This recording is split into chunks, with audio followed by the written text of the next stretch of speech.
உங்களுடைய மீறுதல்களுக்காக, உங்களுடைய விடமுறையாத பழக்க வழக்கங்களுக்காக 2000 வருடங்களுக்கு முன்பதாக ஒருவர் கல்வாரி சிலுவையிலே மரித்தார் என்கின்ற நல்ல செய்தியே.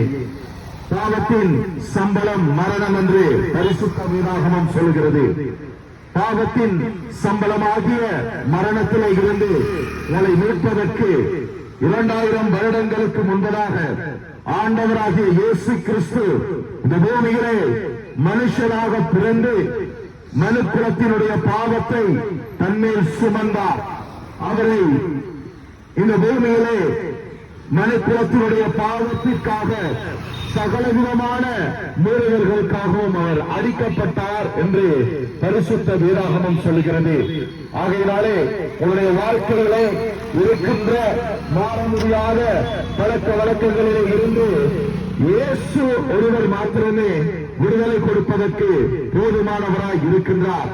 ஆகையினால் எனக்கு அன்பான சகோதரனே, எனக்கு அன்பான சகோதரியே, இந்த சட்டத்தை நீ எந்த இடத்தில் இருந்து கேட்டுக்கொண்டிருந்தாலும் உன்னுடைய வாழ்க்கையை மாற்ற, உன்னுடைய விட முடியாத பழக்க வழக்கங்களை மாற்ற, உன்னுடைய விட முடியாத போதை வஸ்து பழக்க வழக்கங்களில் இருந்து உன்னை விடுதலை கொடுக்க ஆண்டவராகிய இயேசு கிறிஸ்து விரும்புகின்றார்.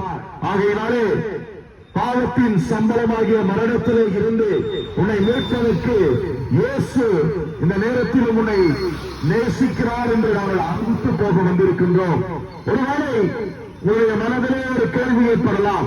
இயேசு என்று சொல்லும் பொழுது இவர்கள் மனம் மாற்றுவதற்கு வந்திருக்கிறார்களோ என்று நீங்கள் நினைக்கலாம். அல்லது இயேசு என்று சொல்லும் பொழுது கிறிஸ்தவ மதத்திற்கு ஆட்கள் சேர்ப்பதற்கு இவர்கள் வந்திருக்கிறார்கள் என்று நீங்கள் நினைக்கலாம். அல்லது இயேசு என்று சொல்லும் பொழுது ஏதோ ஒரு சபைக்கு ஆட்கள் சேர்க்க வந்திருக்கிறார்கள் என்று நீங்கள் நினைக்கலாம். அப்படி அல்ல. இயேசுவுக்கும் கிறிஸ்தவருக்கும் எந்த சம்பந்தமும் இல்லை.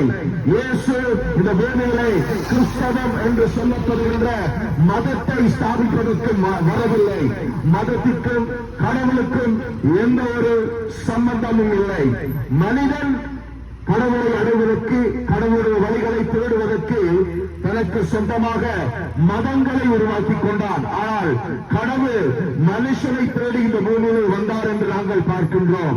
அந்த மனுஷன் அந்த பாவத்தில் இருக்கிற அந்த மனுஷனை மீட்பதற்கு கடவுள் மனிதனாக இந்த பூமியிலே பிறந்தார். அவர்தான் சர்வ வல்லமையுள்ள ஒரே தேவனாகிய உங்களையும் என்னையும் நேசி